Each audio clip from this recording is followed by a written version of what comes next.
Ok. Hola Feo, buenas tardes, ¿cómo estás? ¿Cómo te va? Hola Vicente, ¿cómo estás? Muchísimas gracias por la invitación. No, no, gracias a ti. Bueno, bienvenido digamos, a la primera transmisión, al primer conversatorio del Ateneo Creativo. Para mí es un gusto que tú seas el primer invitado y bueno, y además te agradezco la disposición de participar. Aprovecho bueno, para reiterarte lo de siempre, mis sentimientos de estima hacia tu persona, hacia tu obra, hacia ti como profesor también.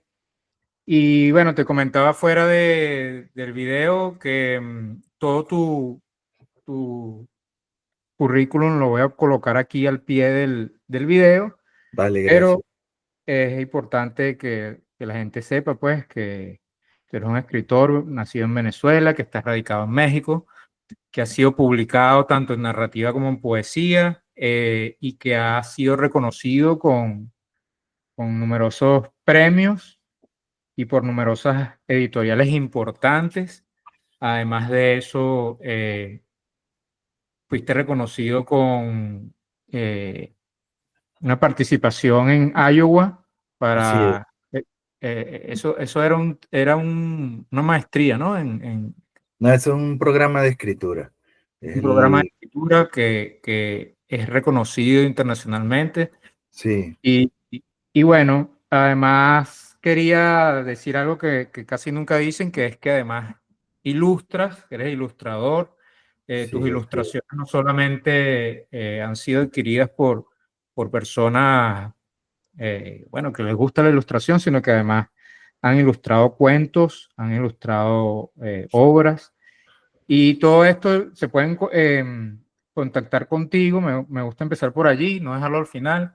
Yo pienso que por tu cuenta de Instagram, arroba Así es. Fedosi, Ujú. Fedosy. Y, y bueno, también una parte muy importante son todos esos talleres que tú dictas, talleres de narrativa, talleres de poética, de los cuales yo formo y he formado parte. Y bueno, principalmente ha sido la razón por la que te he invitado aquí a hablar un poquito más de la escritura como oficio y no tanto desde el punto de vista, digamos, académico, literario, sino como el escritor ya metiendo las manos en la masa, ¿no? Sí, comprendo.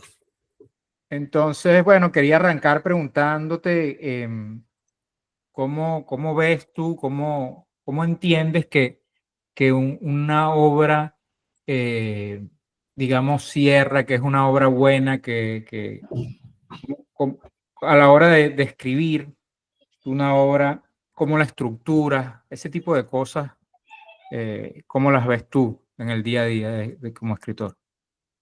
Bien. Bueno, nada, muchísimas gracias por tus palabras y bueno, y además por esta oportunidad para conversar, ¿no? Bueno, evidentemente es inevitable responder desde también los conocimientos que uno ha adquirido académicos, ¿no? Siempre cuando uno va por ambos carriles, habla o mezcla los dos universos, ¿no? El de la práctica, de la escritura y el de la academia propiamente dicho, ¿no? Pues bien, eh,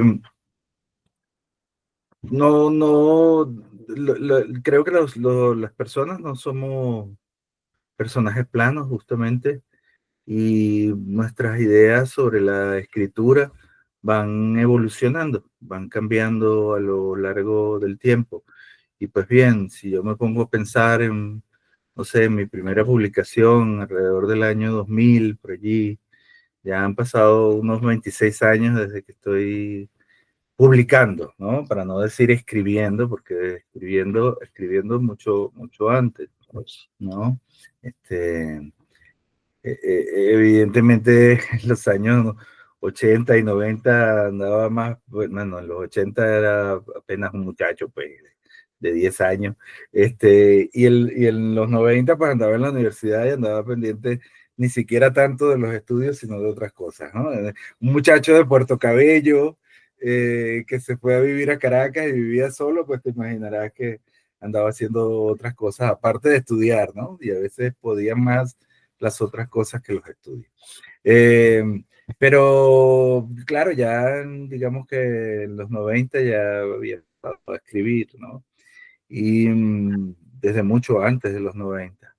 Y ya estaba en la universidad justamente estudiando letras porque me gustaba escribir, ¿no? Entonces, este, aunque la carrera de letras no formaba en ese momento como hoy en día en Venezuela, en la Universidad Católica, por ejemplo, y en distintas universidades del mundo, aunque la Escuela de Letras de la Central también un área 4 que es un área 4 de escritura, de talleres, ¿no? Y hay talleres de ensayo, Ujú. hay talleres de narrativa, y talleres de poesía, hasta donde yo recuerdo todavía es así, o hasta donde yo sé, todavía es así.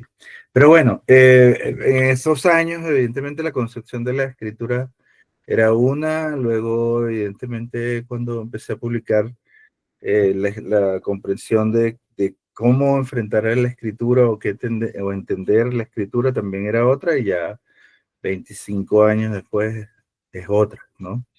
Y sí, lo que entiendo un poco ya después de tanto tiempo es la idea de escribir como parte de un equilibrio, por decirlo así, entre la historia y la escritura. Creo que con el tiempo, digamos que me he vuelto más hacia el lado del lenguaje y me interesa más trabajar el texto como lenguaje que como historia. Pero yo tengo también una formación de televisión, trabajé muchos años en el área creativa y audiovisual, me gusta muchísimo el cine, entonces también tengo una relación con lo visual y con el storytelling visual, por darle un nombre que está de moda. Eh, Tengo también una relación con el arte de contar historias a través del audiovisual que también llevo a la escritura literaria, ¿no? Es muy curioso porque yo parto, digamos, de esa experiencia con lo audiovisual y de ese gusto y de ese amor para el audiovisual, para lo narrativo. Y luego cuando paso a la poesía, entonces pasa lo narrativo a la poesía. Entonces como que una cosa va encadenándose con la otra. Entonces hoy día, pues me interesa contar historias, me sigue interesando contar historias. Cuando publiqué mi primera novela, Rocanegras, por ejemplo, estaba muy pendiente del tema de la historia. Y de Ok. hecho estructuré la historia, digamos, en un primer momento de una manera muy cinematográfica, ¿no?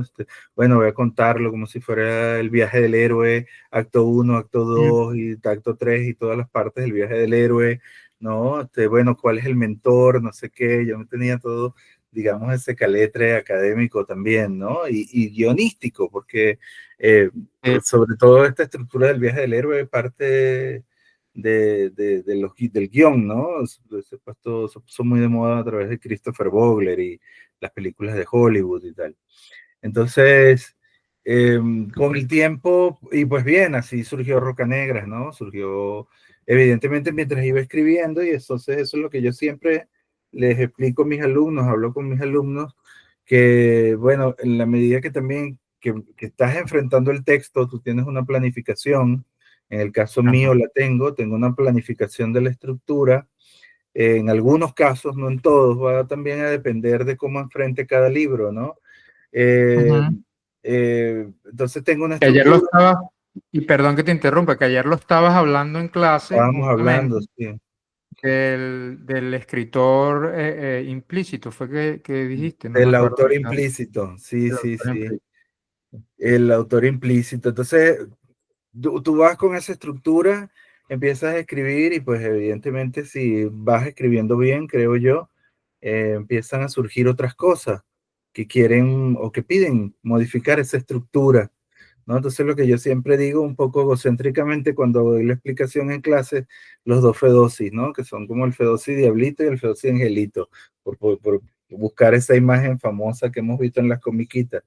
Y entonces, bueno, el Fedosi Angelito es aquel que hizo toda la estructura, planificó todo, lo vamos a escribir así, ¿no? Y el Fedosi Diablito es ese que está diciendo, pero mira, pero eso está muy aburrido, ay, qué culo tan apretado, no sé, ¿no?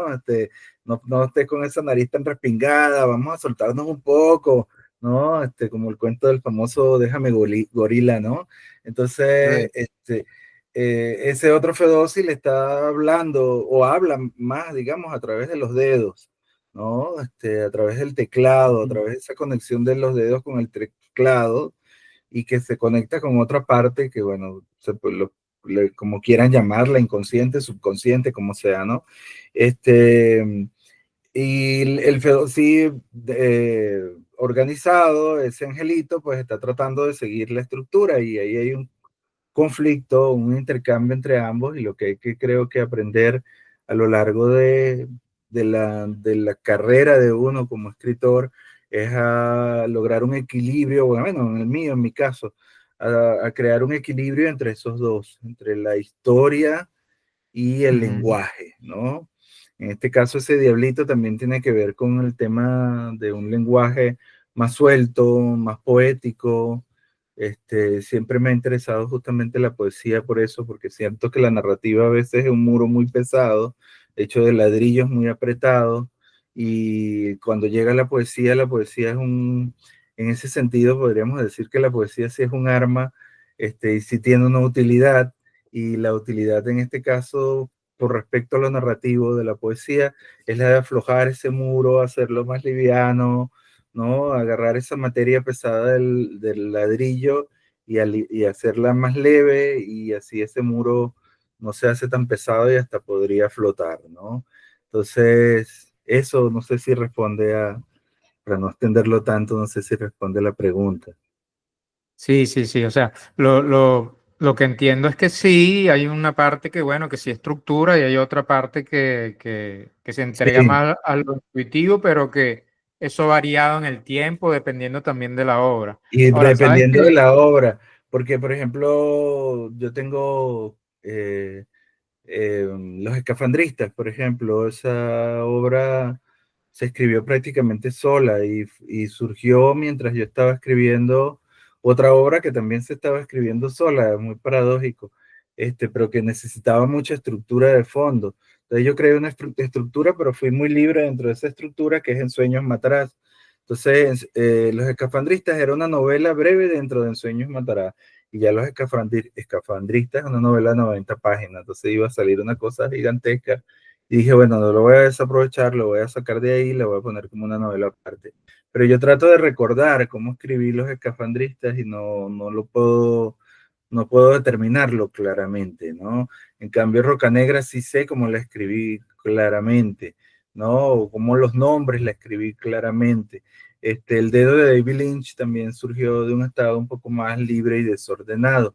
Entonces, no había tanta... Llega un momento en donde empiezo a escribir y llega un momento donde necesito encontrar la estructura y meto todo dentro de una estructura, porque eso sí, al final, trabaje como trabaje, siempre termino buscando meter todo dentro de una estructura, ¿no? Que por lo general últimamente son estructuras muy fragmentadas, como el caso de Hopper o el fin del mundo o los nombres, ¿no? Me gusta mucho trabajar el tema de la fragmentación, de las partes, no, ya no, Roca Negra es pues una estructura mucho más lineal, muy de historia tradicional. En cambio, ahora me gusta contar las historias, contando varias historias y contándolas por fragmentos. Mm. Y la lectura, bueno, en los talleres tú siempre nos dices que leer es reescribir de alguna forma. Sí, Bueno, siempre los escritores dicen, bueno, hay que leer para poder escribir, pero en algún momento tú comentaste algo que yo no se lo había escuchado a más nadie y que dije, mira, pero esto que está diciendo Feosi es bien valioso, que es que tú no solamente te referías a la lectura de libros, sino que también abarcabas en ese universo también las películas, la música. Habla un poquito de sí, eso porque la gente piensa que la obra escrita nace única y exclusivamente del acto de la lectura, que ojo, sin quitar la importancia de la claro. lectura. Sí. Sí, sí. Creo recordar un cuento de Andrés Neumann. Este, tengo que repasarlo otra vez a ver si lo leí bien. Que había como un encuentro de escritores y había varios escritores invitados a una mesa y estaban esperando pasar, pues como en los bastidores, esperando a pasar a hablar con el público y eran tres, cuatro escritores, no recuerdo, y terminan dándose cuenta entre los cuatro que la charla era sobre la lectura y terminan dándose cuenta entre los cuatro que tenían tiempo que no leían, ¿no? Sí, que iban a hablar de la escritura si tenían mucho tiempo que no leían, años que no leían, ¿no? Entonces resulta muy curioso porque, claro, ahí evidentemente la concepción, yo le entiendo lo que dicen ahí, ¿no? Quizás los escritores somos menos lectores que los lectores, en ese sentido, porque bueno, los lectores van hacia los libros, si ven algo en la librería así que les apasiona, lo toman y lo leen, y van de un libro a otro. Los escritores en ese sentido quizás son más selectivos, este, hay también como cierta antipatía o empatía hacia algunos escritores, ¿no? Quizás a los lectores no les interesa tanto eso. Este, incluso digo de un escritor que no conozca a este otro escritor, qué sé yo, un escritor que no le guste leer a Sebald, sé yo, ¿no? Porque le cae mal lo que escribe Sebald, ¿no? Es como más apasionado ese tema, ¿no? Escritores que le parece que César Aira es una porquería y qué sé yo, le chocan, no han leído nunca a Aira, pero le chocan las declaraciones de Aira sobre Mm. Sábato, por ejemplo, ¿no? Aira habla muy mal de Sábato, ¿no? Entonces de alguien que le guste Sábato, entonces le agarra rabia a Aira porque habla mal de Sábato, entonces hay mucho tema ahí también de comidilla, incluso entre vivos y muertos, ¿no? Pero en ese sentido, digo, yo creo que hay un momento en que los escritores son lectores eh, abundantes, leen mucho, pero yo creo yo, que se van volviendo con el tiempo, mientras más viejos son, quizás leen menos, ¿no? O quizás se dedican a leer alguna otra parte, a un solo autor, por ejemplo, entonces se leen a todo Faulkner, no sé, Ujú. ¿no? O empiezan a leer otras cosas, ya dejan de leer narrativas, si son narradores, es paradójico, pero dejan de leer narrativa y se ponen a leer poesía, que es por ejemplo el caso mío, ¿no? Yo no recuerdo la última vez que leí una novela, ¿no? Pero sí leo mucha poesía. Y pues eh, con el streaming ahora estoy recorriendo viejas historias que vi hace muchos años y que ahora las volví a ver, ¿no? Entonces, por ejemplo, estoy viendo de nuevo, hace poco vi de nuevo, ay, te estoy diciendo y se me olvida. No sé, las películas de Darío Argento, por ejemplo, ¿no? Las vi hace mucho Ah, tiempo, las estoy volviendo a ver. Casanova de Fellini la volví a ver, ¿no? Entonces estoy como revisitando cosas que ya había visto, ¿no? Las películas de Orson Welles, ¿no? Y evidentemente al ver estas películas también estoy revisitando de alguna manera la escritura. Bueno, eh, he estado revisitando otra vez el cine de David Lynch completo, ¿no? Entonces, y David Lynch para mí es un escritor. No digamos que ujú, es un escritor, David Lynch para mí es un autor, ¿no? Si nosotros modificamos o entendemos o ampliamos el concepto y dejamos de decir escritor y entendemos autor, entonces David Lynch es un autor, ¿no? ujú, Y las propuestas creativas, las propuestas de cómo contar una historia y del lenguaje con que cuentas esas historias también se aplican a la escritura. Entonces, una fuente de inspiración no solamente es el texto, sino también, en este caso, el cine de autor de David Lynch, ¿no? Entonces, en ese sentido, leer es recolectar una cantidad de cosas que te van a funcionar a ti luego para crear historias. Quizás en el caso del lenguaje, lo que te ayuda a hacer búsquedas del lenguaje es la poesía, ¿no?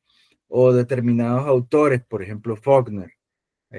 Cuando uno va a Faulkner, así incluso lo lees, aunque lo leas traducido, haces unos hallazgos del lenguaje que tú dices, wow, ¿cómo hizo esto, no?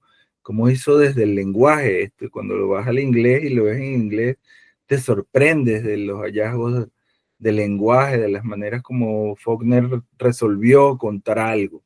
Pero siempre fíjate que lo estoy diciendo, contar algo, ¿no? Entonces esa mezcla de la historia con el lenguaje. Y esa es mi concepción de la lectura. Uno no solo lee libros, uno también Ujú, lee películas, lee series de televisión, lee novelas gráficas, lee cómics.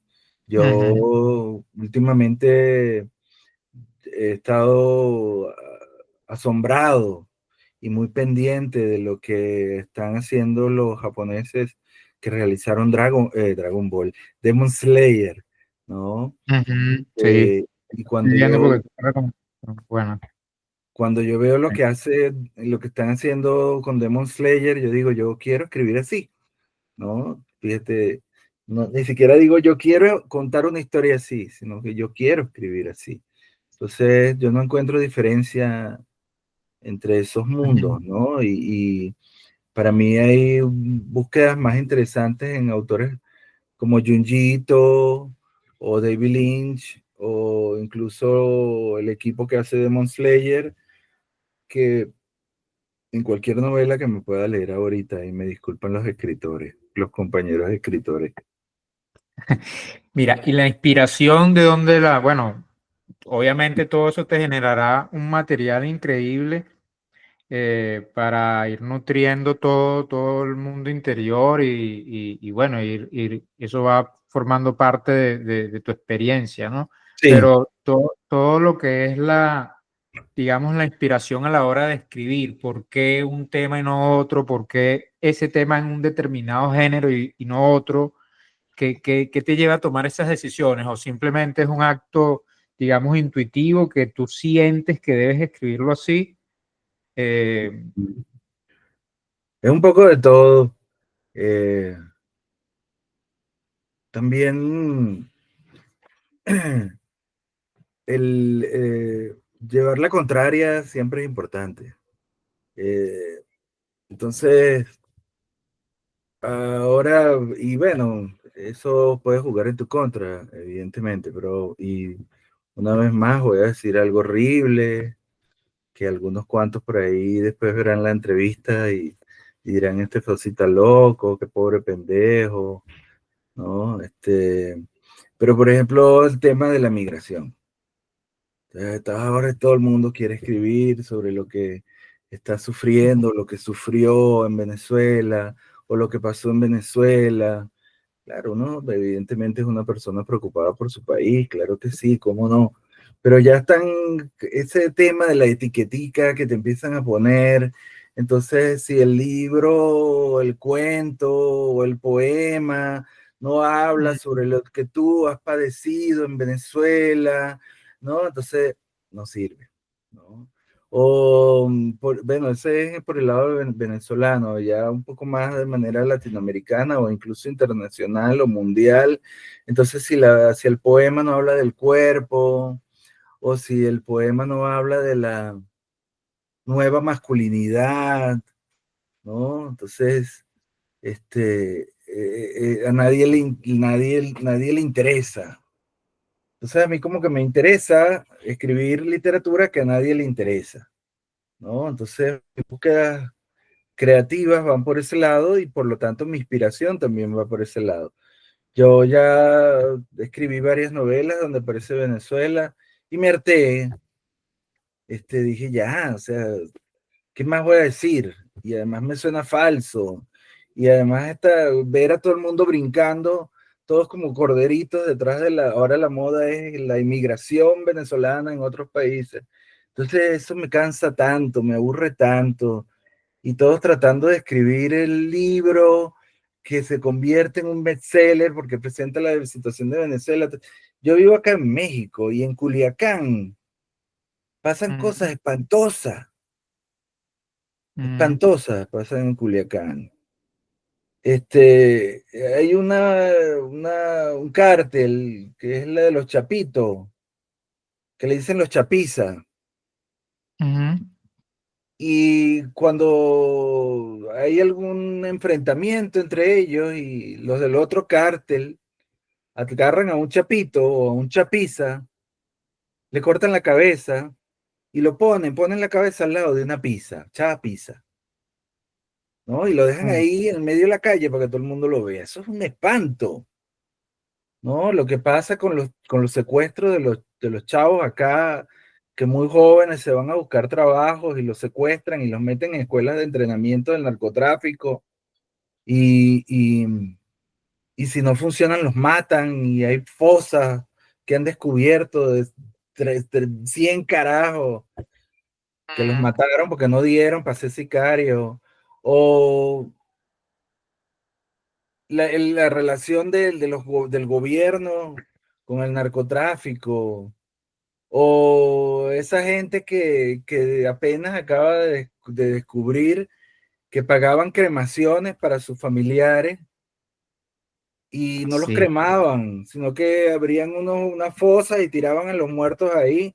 De tu muerto de la pandemia que tú creíste que que lo habían cremado y que te habían dado una ceniza, esas cenizas no eran de tu muerto, eran cenizas con miau de gato, ¿sabes?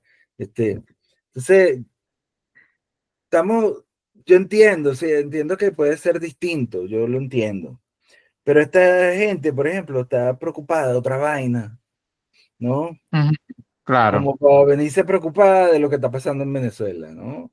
Y horrorizarse, podrían preocupar, pero horrorizarse por lo que está pasando en Venezuela, no lo veo, ¿sabes? Entonces, claro, Ujú, hay una escritura de lo exquisito, ¿no? Vamos a presentarle esto es a los españoles, ¿no? A los europeos, que de un café en París o en algún café de Madrid se van a horrorizar leyendo lo que pasa en Venezuela, que tampoco les interesa. ¿Tú sabes cuántos libros se publican todos los días en Madrid? En España, perdón. claro. Muchísimo. Entonces, hay un sueño ¿sabes? Vamos a, no joda, convertirnos en el bestseller escribiendo sobre la situación de Venezuela, que es tan grave y tan terrible, que esto debe ser contado, pero debe ser contado no para crear una conciencia, sino para ser un bestseller. Mm, O para que la academia empiece a hablar de ello, ¿no? Entonces tú ves que hay gente que ya está metida dentro de ese círculo académico, donde no leen más nada, ni interpretan más nada, ni le interesan más nada, sino lo que habla de Venezuela. De bolas, si tú no escribes un texto que tenga que ver con Venezuela, nadie te lo va a nombrar. Pero bueno, como mm. digo, son los riesgos que uno también asume. Bueno, y que Pero hay un tema, y disculpa que te interrumpa allí, que corre paralelo a eso, que es el tema del cliché de la investigación. Ah, bueno, si tú lo investigas, o sea, se ve como muy fofo si tú investigas algo y escribes sobre eso desde un punto de vista poético o literario. ujú, Es decir, si escribes no ficción sobre eso que investigaste, chévere. Si escribes ensayo sobre eso que investigaste, chévere. Pero si tú llevas a esa investigación a poesía, por ejemplo, o lo llevas a ujú, narrativa, ahí, o sea, tu musa no te habló, tuviste que investigarlo. Hay como una cuestión muy, muy claro, extraña que yo pienso que es todo lo contrario. O sea, porque, ¿qué pasa? Que el que quiere escribir en algún momento piensa y viene con ese, yo digo que viene con esa mentira en la cabeza de que a mí me tiene que bajar una luz, las no, lenguas de fuego de Pentecostés y hablarme a sí, través de mí que yo escriba, ¿no? sí, eso por un lado y por el otro lado es una concepción de la literatura como un artefacto social, ¿no? También, ¿no? Donde está muy presente el tema de, entre comillas, el realismo, ¿no? Entonces, Mm, y de ahí ese desprecio, evidentemente, que viene, por lo menos en la literatura de terror, por intereses comerciales muy específicos de determinadas editoriales, ya la literatura de terror está tomando un cierto nivel de prestigio crítico, ¿no? Este, que es una mezcla entre la promoción editorial de determinados escritores y escritoras sobre todo, y evidentemente como los académicos o los que van a reseñar esto que se está promocionando con fuerza, con un cierto aire intelectual de las editoriales, ellos lo compran, ¿no? Entonces, bueno, entre esas dos cosas, entonces se crea como una moda, como digamos, como una moda literaria, ¿no? Que es como un, una, un contubernio entre editorial y crítico o ujú, académico para establecer una determinada literatura en un determinado momento, ¿no? Entonces me llama mucho la atención, por ejemplo, que esos académicos o esos críticos, si lo que estás escribiendo no cabe, eso quizás ha pasado en todos los tiempos, ¿no? No cabe con, o no cuadra con lo que tú tienes en tu cabeza, que tú, de los estudios que tú estás realizando y de los análisis que tú estás realizando, entonces eso no solamente no lo estudias, sino que no lo consideras literatura. Muy curioso, ¿no? Este, y los tiempos pues han ido demostrando que ciertas cosas que quedaron por fuera también son importantes, ¿no? Es mm, muy curioso la promoción. Yo me atrevo a decir que la promoción de otras ramas de la literatura o de otras tendencias literarias ajenas a las editoriales y a la academia las han hecho los propios escritores, ¿no? Como por ejemplo Baudelaire en el caso de Edgar Allan Poe, ¿no? Este, porque, y casos como por ejemplo Baudelaire, de escritores como Baudelaire, que eran tan particulares, rebeldes y claros en lo que es la verdadera búsqueda literaria y no hay amarraditos a la moda para que entonces los lean, ¿no? Es muy mm. curioso, cada vez es peor, me parece a mí. Y digamos que la persona que quiere escribir, pues empieza a hacerse unas ideas que vienen de eso y que realmente no necesariamente tienen que ser así, y empieza a despreciar una serie incluso de géneros, como dices tú, o el Ajá, acto investigativo como tal. A mí me sorprendió mucho cuando yo leí tu primer poemario, además que lo tengo y lo conservo con mucho cariño porque es un poemario que a mí me gusta mucho, que es el de Tatuajes Criminales Rusos, porque sí, es decir, en algún momento uno agradece como lector y también creo que como escritor de leer algo que salga un poco de ese encasillamiento y ujú, obviamente ya tú lo has dicho que eso te llevó a ti a hacer una investigación, pues no es como que tú claro, ni tienes tatuajes criminales ni nada de esto, ¿no? Y claro, además, ¿cómo hablar de esa idea desde un lugar poético, ¿no? Ni siquiera narrativo. Entonces, claro, la gente que está empezando a escribir va viendo estas cosas y como que dice, ah, bueno, pero yo a lo mejor también puedo escribir sobre esto, sobre otro. claro, Pero estando en todas estas cosas, me pregunto yo tu opinión sobre algo que quizás es bien controversial y bueno, también abstracto, es el tema de, ¿tú crees que a la persona se le puede enseñar a escribir? ¿La persona sabe escribir y simplemente se le orienta? Eh, es decir, ¿nace escritor, no nace escritor? Eh, yo particularmente te digo que yo no creo que todo el que quiere escribir, eh, no sé si pudiera, porque poder puede, pero sí, sí, sí. O sea, tendría que llevar, digamos, un acompañamiento, algo. No todos podemos claro, escribir. ¿Tú crees que es como cantar, pues, pienso yo? Vargas Llosa decía que él era muy mal escritor cuando empezó, Ujú, que él escribía muy, muy, muy mal y que tuvo el empeño de que él quería convertirse en escritor y escribir bien. Y bueno, imagínate las cosas maravillosas que escribió y hasta el Nobel llegó, ¿no? Entonces, creo que hay una cuestión de empeño, de ujú, vocación y talento, ¿no? Hay un talento también con el que se nace, que no es un talento mágico ni especial, pues está comprobado que hay distintos tipos de inteligencia. Y por ejemplo, hay gente que lo sabemos, o sea, hay gente que nace con alguna constitución ahí de las neuronas, no sé cómo, que son muy buenas para los números. sí, o para la Y, pintura, sí. y es una cosa con la que nace y la tienen a los 5 años. Mm, Y hay gente que nace con unas capacidades físicas totalmente distintas a los demás y tienen más propiedades para el deporte, por ejemplo, ¿no? Este, y evidentemente están también los que tienen cierta capacidad para el lenguaje, otros para el audiovisual, también, ¿no? ujú. Entonces, esos son talentos con los que nace. Recuerdo una película,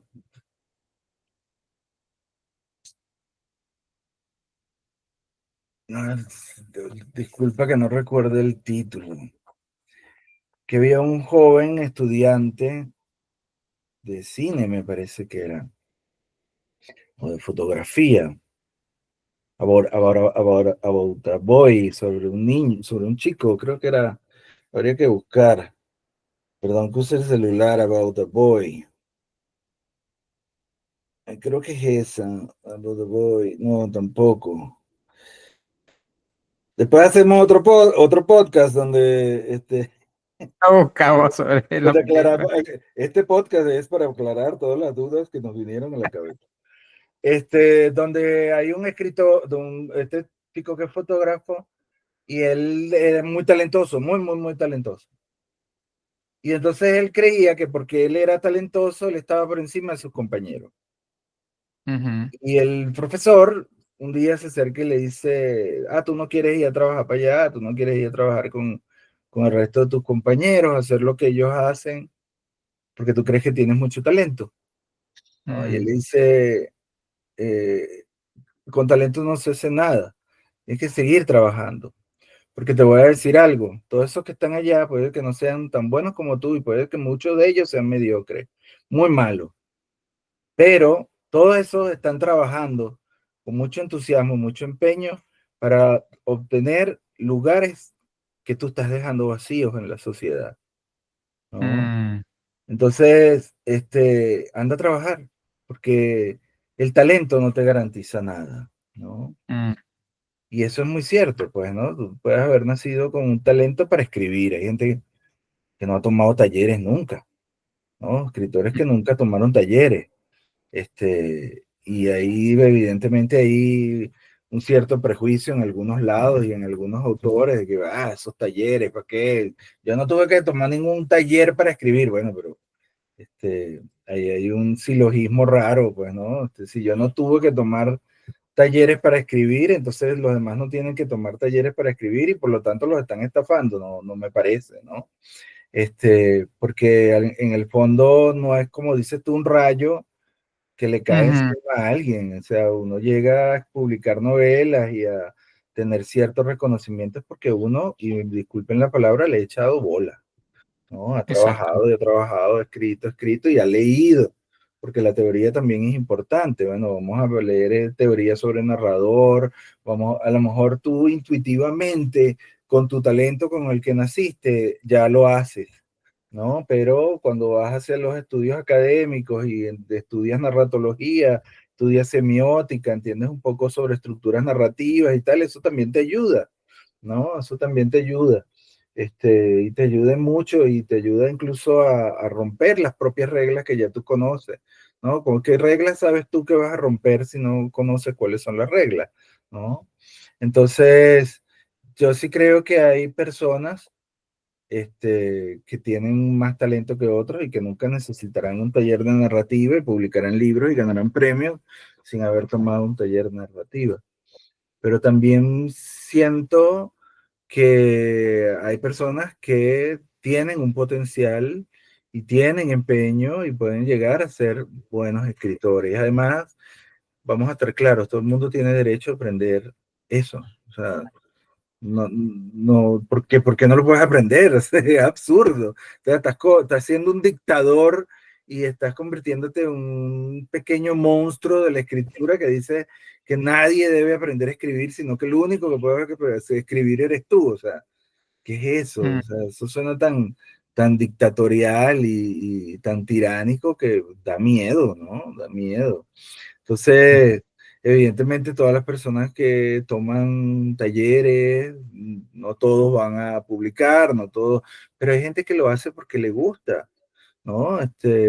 Porque se sienten bien haciéndolo, o sea, no tenemos que verlo tan exclusivamente como algo literario y exclusivo y de torre de cristal. Eso me parece mm, realmente perverso y tiránico, ¿no? mm, O sea, no está bien, ¿no? Y pues uno lo que hace, lo que está mal en un taller, por ejemplo, es querer que todos tus alumnos escriban como tú, por ejemplo. Eso es lo que está mm, mal en un taller. Uno como, porque es muy fácil además, ¿no? Obligar a alguien que escriba como tú no requiere el esfuerzo que como profesor implica de entender que cada persona tiene una manera de escribir historias y respetársela y tratar de que esa persona siga caminando por ese camino que marca lo que sería su estilo o su manera de escribir, ¿no? Es más fácil en los talleres obligar a todo el mundo que escriba como tú que respetar y trabajar sobre las características de escritura de cada participante, por ejemplo, ¿no? Eso sí está mal. Está mal decir en un taller que, por ejemplo, ¿no? Cuando lo que te enseña la narratología, lo que te enseñan los talleres, eh, digamos en las universidades, en las maestrías y en los talleres de las universidades, lo que generalmente te enseñan es que hay una estructura, que esto no es a lo loco, que esto no es un rayo que te cae en la cabeza y te inspiraste. No, hay unas estructuras que se pueden aprender y que después al aplicarlas creas una buena historia. Entonces, por ejemplo, lo que está mal es decirle a la gente, no vale, ¿qué es eso de las estructuras? ¿Qué es eso? Yo me siento a escribir y escribo y me sale una historia. Bueno, pero ese eres tú, que eres un genio. ¿Me explico? Ese eres tú, que eres un genio de la escritura y nunca tuviste un taller y te sentaste a escribir y te salieron las historias sin pensar estructura. Pero ese es tu estilo y ese eres tú, ¿no? No digas que lo que enseña Fedossi está mal, porque tú no escribes así, ¿no? Si Fedossi enseña estructuras y si tú vienes en un taller y dices que lo que Fedossi enseña está mal, porque yo que soy el otro escritor, nunca he escrito con estructuras ni nunca he aprendido nada de estructura, coño, ya ahí estás haciéndole un daño a la gente, ¿no? Entonces creo que muchos instructores de talleres que no creen en los talleres y que se ponen a dar talleres, que es lo más loco, se ponen a dar talleres porque necesitan el dinero y entonces están ahí es como para hacerse cariños a su ego y para querer hacer que todo el mundo escriba como él escribe, y para aplastar una cantidad de cosas con sus prejuicios, ¿no? Eso sí está mal. sí, eh, definitivamente se necesita salirse de uno mismo para poder entender cómo puede escribir el otro, que no necesariamente Claro. tiene que ser un acompañamiento, pues no es una imposición. Y la gente va con mucho miedo a los talleres y va con mucho miedo a todos estos. Y otro de los miedos que siempre veo es el miedo al juicio, ¿no? Yo no Sí, bueno, escribo pero a decir fulanito, o qué va a decir la gente que está allí, ¿sabes? ¿Cómo debe la persona que está escribiendo, digamos, enfrentarse a ese juicio? porque a Sí, hay veces que es duro. enfrentarlo con mucha humildad, hay que enfrentarlo con mucha humildad. Yo digo que los talleres, cuando estás aprendiendo en los talleres, son aceleradores de escritura, ¿no? Hay personas que pueden estar sentadas, ponle tú, poner una medida teórica, 10 años frente a su computadora escribiendo solos, ¿no? Y quizá, bueno, evidentemente leyendo y tratando de aprender de lo que lee. Y esa misma persona que a lo mejor estuvo sentada 10 años dándose golpes y golpes y golpes hasta obtener un resultado más o menos decente, el taller como un acelerador de escritura, digamos, te ayuda a superar una serie de cosas que solo, no, que solo te hubiera costado muchísimo y en la mitad del tiempo, ponle tus 5 años. Eso es lo que creo yo de los talleres, ¿no? Es un acelerador de aprendizaje. Tú puedes aprender mucho en los talleres, pero si no lo llevas a la práctica, tampoco va a resultar de eso Claro, un buen texto. Así como, por ejemplo, Iowa, que me decías ahora, ¿no? Y yo le decía, bueno, ¿cuál es la utilidad de Iowa, no? Entonces, el Iowa es una residencia de escritura. Durante 4 meses te vas a vivir a Iowa, te dan una habitación de hotel, compartes con 38, 39 personas de otras partes del mundo, japoneses, chinos, egipcios, ¿no? Qué sé yo, gente de Myanmar, de lugares tan lejanos como Myanmar, ¿no? Y compartes con ellos, estás ahí, pero tú tienes tu habitación de hotel y estás ahí libre en Iowa, ¿no? De caminar, de andar, no te piden un proyecto específico, te piden algunas cosas como dar alguna clase sobre la literatura del país, dar alguna lectura y participar en una mesa que ellos te asignan. En este caso, en la mía fue enseñanza de la. Entonces, pero de resto tú tienes mucho tiempo libre y estás allí solo, por decirlo así, ¿no? Eh, Rodeado de este montón de personas que son los que trabajan en el programa y de los otros escritores que también fueron invitados a la par que tú fuiste invitado. Pero estás solo, ¿no? Estás realmente solo en una habitación durante 4 meses y si tienes un proyecto, evidentemente estás escribiendo. Yo conocí gente que dijo, yo no vine a escribir un carajo. Yo no quiero escribir, y son escritores, pero ellos decidieron que se iban a tomar 4 meses de vacaciones y lo que iban era a beber y a fumar y a ver si follaban. bueno, Bien, ya lleva. ¿no? Sí, bien, bien, o sea, tampoco está mal, son escritores publicados y que tienen prestigio en su país, y bueno, dijeron, como no me exigen nada, yo no voy a hacer nada. Yo sí, yo estuve escribiendo una novela, Ok. y me puse a escribir y le terminé la novela ya. Ujú. Pero digamos que a lo que voy, si bien decía que los talleres son aceleradores de escritura, quizás las residencias son aceleradores espirituales, ¿no? Si te lo tomas en serio. Este, También te ayuda a acelerar una serie de procesos internos con respecto a la escritura que también son importantes, ¿no? Entonces son aceleradores vivenciales también, ¿no?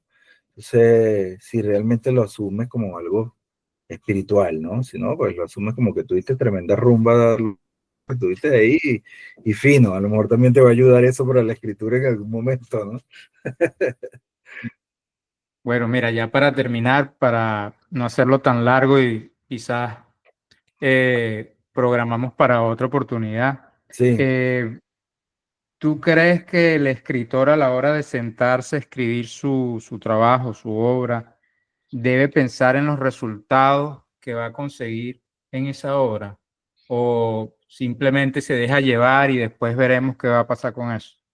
Bueno, yo soy muy estructurado, a pesar de estas cosas que he dicho, yo empiezo algo, quiero terminarlo, estoy pensando todo el día en ello, qué estructura le voy a dar, qué van a decir los personajes, y empiezo a Ujú. vivir como en ese mundo, y pues a nadie le gusta vivir, creo yo, en un mundo incompleto, ¿no? Entonces, todas las noches, cuando estoy en eso, ¿no? Pienso mis personajes, pienso mis historias, y empiezo a vivir como otra parte de mí, empiezo a vivir en ese mundo y pues dejarlo incompleto es como dejarlo al borde de un abismo y yo sí creo que hay que terminar evidentemente lo que uno empieza, ¿no?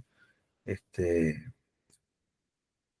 un reto, para mí es un reto, un nuevo reto, que los retos de algún modo también son sentido de vida, ¿no? Creo que uno encuentra, o yo encontré un sentido de vida en la escritura. Más de uno por ahí sale siempre con el tema de la escritura no te salva de nada y ponen eso como si fuera wow, estos carajos son arrechos diciendo esa vaina. Pero yo creo que sí, la escritura ha salvado a mucha gente y la lectura también y ha ayudado a mucha gente y significa mucho para la gente. Yo creo que negar que la escritura no te ayuda espiritualmente y no estamos hablando de autoayuda, que la escritura no te ayuda espiritualmente y que la escritura no te ayuda a mantener un sentido de vida, es muy irresponsable. No voy a decir algo que me gustaría decir, pero es sumamente irresponsable, ¿no? Creer que la escritura no te ayuda o como dicen por ahí, te salva, es una irresponsabilidad que puede hacerte daño a ti mismo, terminarte haciendo daño a ti mismo. Uno tiene que vivir con un sentido de vida. Tiene que darse un sentido pensando un poco en lo que va a decir la lapidita esa en el cementerio cuando tú te mueras, ¿no? Y quizás, yo no sé todavía qué va a decir mi lapidita, pero algo con el sentido y la escritura que posiblemente diga, o con el arte, o con la belleza, ¿no? Al fin y al cabo, creo que uno está buscando constantemente la belleza, cosa que además está muy desprestigiada. Cuando van y te dicen, ay, pero a ti lo que te gustan son puras mujeres bellas. Bueno, sí, o sea, buscamos la belleza, ¿no? O sea, no te gustan las pinturas feas, no te gusta un carro feo, no te gusta tener una casa fea, no porque no te puede gustar una mujer bella. No, entonces, ay, tú sí eres superficial, te gustan las mujeres bellas. Bueno, coño, claro, uno va hasta donde puede, ¿no? Pero ¿por qué no puedes admirar a una mujer bella, ¿no? Entonces vivimos la constante búsqueda de la belleza en ese sentido, digamos, como lo pensaban los griegos, porque la belleza también te acerca al bien, a la justicia, a la verdad, ¿no? Mm. No es una belleza pornográfica, ¿no? Que más bien es una belleza de búsqueda, ¿no?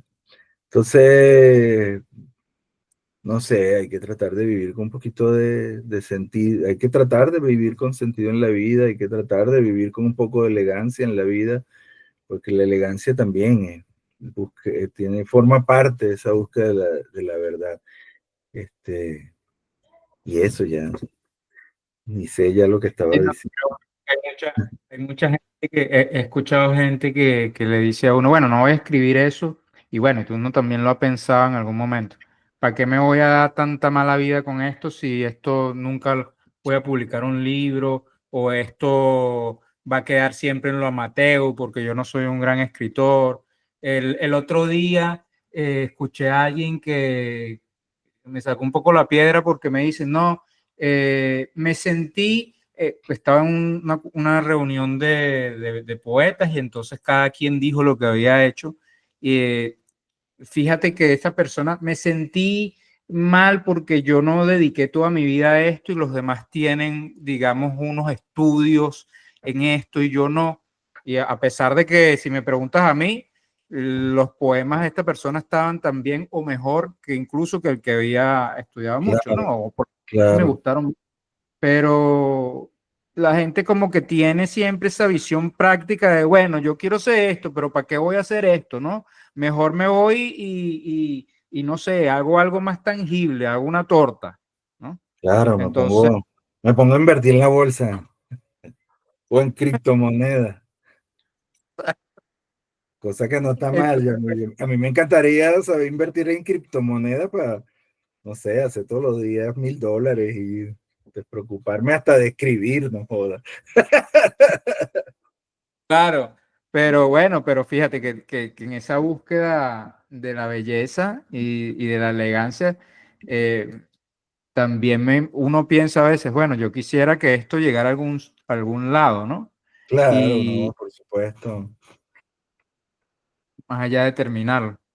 Pero bueno, yo siempre le digo a la gente que a veces no escribimos por un autosaboteo, pues nosotros mismos, eh, hablando con Corina, ella siempre habla de la autoenvidia, o sea que no, un concepto ahí psicológico un poquito, a mí me cuesta un poquito entenderlo, pero al final es como que uno se está saboteando uno mismo su búsqueda, pues, o sea, Sí. pero bueno, muchísimas Tiene como gracias. Un Gollum ahí que está envidiando lo que uno está haciendo. Ah, sí, sí, sí, sí. Bueno, Bueno, lo que pasa es muchísimas. que también el tema de la escritura, para cerrar, tiene también mucho que ver. Mira, trepadores ahí en todos lados, ¿no? Entonces, a veces uno ve, entre comillas, el éxito de algún escritor o de un grupo de escritores, y si vas a fondo y si te fijas bien, ahí muchas veces lo que ha pasado es un tema de que estos escritores, además de escritores buenos o medianamente buenos, también son unos trepadores, ¿no? Entonces, he sabido conectarse, trepar, cortar cabezas, formar mafias. Y bueno, se oye hablar de ellos porque pertenecen a un universo de la literatura que yo no quiero pertenecer, que es un poco un universo eh, maléfico, por decirlo así, que no, a mí no me gusta, ¿no? Eh, Lleno de intrigas y de pequeñas mafias y de hipocresías y de trepar, ¿no? Trepadores ahí en todos lados, ¿no? Lo leíamos hace poco un ensayo, ¿recuerdas? Sobre el arte de trepar, ¿no? El mediocre. Hay Así, mucha gente que se vuelve exitosa en ser mediocre, porque es la mediocridad de trepar. Entonces son exitosos, pero son mediocres. Entonces, bueno, uno quiere estar ahí, esa es la pregunta. ujú, claro. Bueno, Fedo, muchísimas gracias por tu generosidad de compartir todas estas cosas con nosotros y bueno, más adelante pues Vale. programamos otro y seguimos conversando. Dale, Claro, gracias. para hacer las notas al pie de página de lo que olvidamos. No, y también podemos hablar yo sé que a ti te gusta mucho el cine y sabes mucho de Lynch. Podríamos hablar yo estoy un episodio sobre Lynch nada más. Tú tienes Mm, un libro que hace referencia a Lynch, además, por ahí lo tengo. sí, Y, y bueno, y cómo ver cómo el cine también es una lectura y cómo el cine, cómo también podemos trasladar de alguna manera esa estructura del cine a la literaria, que al final viene siendo prácticamente un formato diferente, pero al final pienso que la estructura es muy parecida, si no igual, ¿no? sí, claro, claro. Vale, Bueno, no, bueno, muchísimas gracias y pues nada, espero que no muchos escuchen la entrevista de la cantidad de barbaridades que dije. ¿por qué no aprovechas para decirle a la gente más o menos un poquito sobre los talleres que tienes tú, que estás impartiendo? Sí, bueno, por ahí tengo cursos de lectura también, que son como pequeños clubes de lectura, pero pues de 2 sesiones. Ujú, Sobre autores como Edgar Allan, como Horacio Quiroga, Leonora Carrington, Julio Cortázar, y bueno, los voy sacando ahí en mis redes para, para que la gente se inscriba, por supuesto, y también en ocasiones hago llamados para los talleres de narrativa. Tengo unos talleres de poesía, pero que son como secretos, eso casi nunca creo que los he promocionado en las redes. Estos son talleres de poesía secretos. Entonces, mientras más secretos son, pues espero que creen más intrigas. Y bueno, unos talleres de narrativa que sí promociono en ocasiones los primeros niveles, ¿no? Porque tengo gente con la que he estado trabajando durante bastante tiempo y ya ellos, digamos, son niveles avanzados y han tomado un montón de talleres, pero los que promociono por lo general son nivel 1, ¿no? Para que la gente ujú. empiece ahí a meterse y si quieren continuar, pues que continúen hacia otros talleres. Que tú Y los en mis tienes como por, redes, bueno, sí, que los vas Instagram, siguiendo, pues. Facebook. Ujú. Bueno, gracias, Feo.